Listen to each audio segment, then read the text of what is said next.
That was author Matthew Palmer, whose new book, The Wolf of Sarajevo, will be out May 24th. And he has a very interesting story to tell. You're listening to Stribling's New York on WOR AM Radio 710 on your digital dial. We're an iHeart Media company. And on the phone, I have Kendra Davenport from the Children of Fallen Patriots Foundation. Also joining us in the studio is producer Tony Simone. Welcome, Kendra. Thank you. Hi, Thank Kendra. you. Nice to be with you. Well, you and I met as I was strolling the floor at the SALT conference in Las Vegas. We've had Anthony Scaramucci on the show before, and he is a very huge and caring philanthropist, and I was immediately drawn to the little kiosk you had set up. So tell us about how this got started and how it was founded, et cetera. Military is always near and dear to my heart. My father served with distinction in World War II, as did his brother. Oh, well, thank you. Thank you for having me on. It's always a pleasure to spread the word about Children of Fallen Patriots Foundation. It was founded by a West Point graduate who served 5 years in the Army, David Kim, and his wife got involved as he did. They founded it because David, while he was serving in the Army, lost a member of his battalion.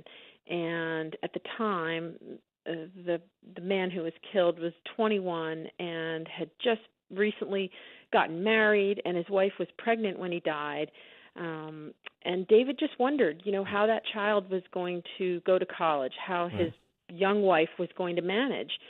And from that, that was sort of the genesis of Fallen Patriots, devising a nonprofit that would help children of military who were either killed in action, killed in a training accident, or died of natural causes, as long as they were serving honorably on active duty, pay for college. And that's what we aim to do. I'm going to just read out the website a few times over the course of our chat. It's fallenpatriots.org. And I suggest that all our listeners check that out as soon as we finish. And please donate. And please donate. They can support these kids. Yeah, a lot of us don't know. I mean, it gets very confusing. I know that police officers get a great pension. What do our soldiers get a pension? How long do they have to be It is. serving? Well, actually, our government is very generous. And if you are a military dependent and you lose, a parent who's an active duty service member, the government does pay for all or part of your college education. But it doesn't necessarily mean it's going to cover all of those costs. And so it's really dependent. How much a child receives from the government through the VA or Chapter 35 or FRI is largely dependent on the cause of death. In other words, killed in action receives the most. Sure.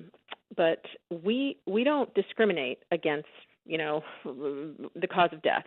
We provide funding, and the funding we provide is what we call the gap. Whatever the VA and other government funding don't cover, and we estimate that to be a pretty large gap of about $8,000 a year for a four-year education. So roughly $32,000 is what the gap is after the government stops paying, what they don't cover. So Fallen Patriots steps in to provide that and then some.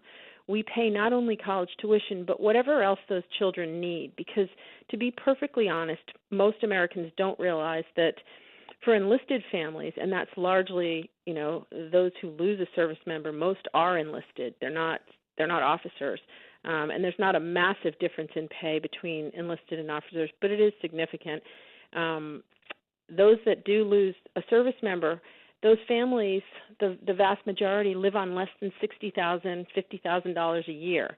So to pay for 4 years of education, college education, is largely out of reach for most of those families, even with VA assistance, because you're talking about things that are, not covered, like computers, books, transportation, internet, cable. All of those things Children of Fallen Patriots pays as well. So as long as those kids can maintain a 2.0, and to some people that sounds low, but we want to make this as attainable as possible to these children because we know what they're coping with. These aren't your average children. These are survivors, and a lot of them are dealing with a lot of emotional pain. And they're also from, single-parent families. So we want to make it as easy as possible for them to get to and through college. How many students, children of fallen vets, have you think you've helped? Well, we estimate that there are 20,000. We conducted a study about 2 years ago. The Lucas Group conducted it for us. We estimate 20,000 American children have lost a parent on active duty in the past 35 years. Of that 20,000, we've identified about a third. And I say identified because it's tricky to even find these families. Sure. There's no central repository for the information. When a service member dies, it's private. And there's security around that information. So it's difficult for those families to even find out about us. So going on programs like yours is always very, very welcome because it helps us spread our message. Sure. How many students have we actually put through college? Roughly a little more than 600. 600? That's great. Yes. Yeah. We've paid out almost, it's a little more than $12 million. That's fantastic. Since And what's 2002. So that's since 2002 that you've been in existence? We've been in existence. We've been incorporated since 2002. But the Kims, David and Cynthia Kim, our founders, have been working on this probably since 1989, 1990. But we've been organized formally since 2002. And has your budget been growing and donations exponentially, hopefully, it has. positively? From about 2002 till about 2014, we were, growing from about $1 million to $2 million. We hovered around the $2 million mark for a long time. Last year, we were just under $5 million, and this year our mandate is to increase the budget to $8 million. And we hope to keep doubling and redoubling our budget because of that 20,000, the average age of those children is 13. So if you extrapolate that a little, you see very quickly that within 5 to 7 years, the bulk of that 20,000 are going to hit college age. So we need a lot more than $2 million to $5 million a year to help those kids go to college. All right, listeners, fallenpatriots.org, FallenPatriots.org. Get those credit cards out. Let's help these kids. What else? Thank you so much. I'm always happy to help, and you can come visit us anytime and give us updates and new information about what you're working on. How many offices do you have? I know you're in Reston, Virginia. We are in Reston, Virginia. That's where we're headquartered, and we have a small office in Jacksonville where we were originally founded. It's a 3-base city, and we'll maintain a presence there, but we like the fact that Reston is only 20 minutes outside our nation's capital. And the bulk of our staff is headquartered there. We love support from individuals, foundations, and corporations, and we steward every dollar very, very carefully. Appreciate How many the staff members have you got? I was very impressed with your team at the SALT conference.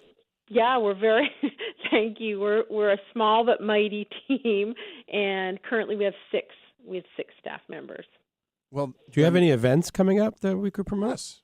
We actually do. We have a major event that's in the fall. It takes place in Greenwich. It's called the annual Greenwich Gala, and that's November 12th. It happens around Veterans Day. But before that, we'll host a golf tournament. It's called the South Point Golf Tournament, and there will be information about both of these things on our website. That tournament takes place right outside New York City at one of the Trump golf courses on July 12th. So those 2 things. And where's that, in right Bedminster, perhaps? I think it is, yes. I've been to that course. Well, we'll definitely promote the events as well. Oh, thanks, guys. All right, thank you so much for joining us. Listeners, again, go to fallenpatriots.org and get those checkbooks ready and credit cards out. Thank you both. Nice talking to you, Kendra. You as well.